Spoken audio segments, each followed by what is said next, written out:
Dica número 1, já fui colônia espanhola.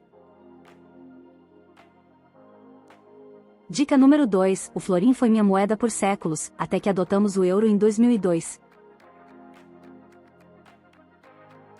Dica número 3, sou uma monarquia parlamentar, e o atual monarca daqui é Guilherme Alexandre. Dica número 4, com pouco mais que 40 mil km², sou um pouco menor que o estado do Rio de Janeiro. E tenho também quase o mesmo número de habitantes que o estado do Rio de Janeiro, com cerca de 17 milhões de pessoas. Dica número 5, sou membro fundador da União Europeia, tenho um dos maiores IDHs do mundo, faço parte da OTAN e OCDE e sou um dos países mais livres economicamente do mundo. Dica número 6, mais da metade da minha população, e cerca de um quarto do meu território ficam abaixo do nível do mar. Dica número 7, somos uma potência do futebol, embora nunca tenhamos vencido uma Copa do Mundo. Porém, já chegamos a 3 finais.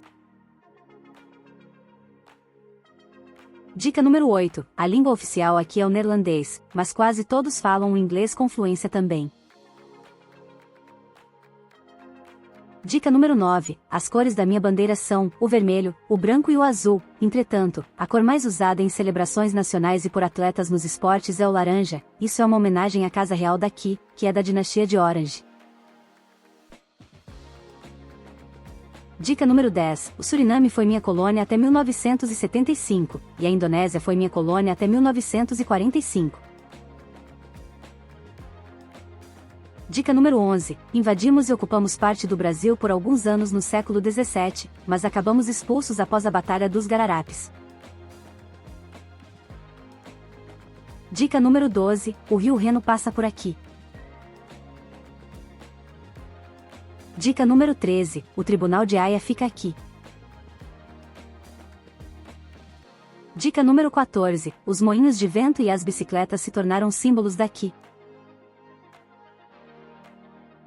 Dica número 15, sou o maior produtor e exportador de tulipas do mundo.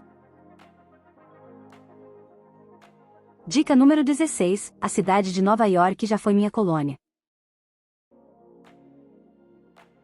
Dica número 17, faço fronteira com a Bélgica e com a Alemanha. Dica número 18, minha capital é Amsterdã. Dica número 19, fomos invadidos e ocupados pela Alemanha nazista durante a Segunda Guerra Mundial. Dica número 20, meu verdadeiro nome é Países Baixos, mas sou mais conhecido pelo nome de uma das regiões daqui.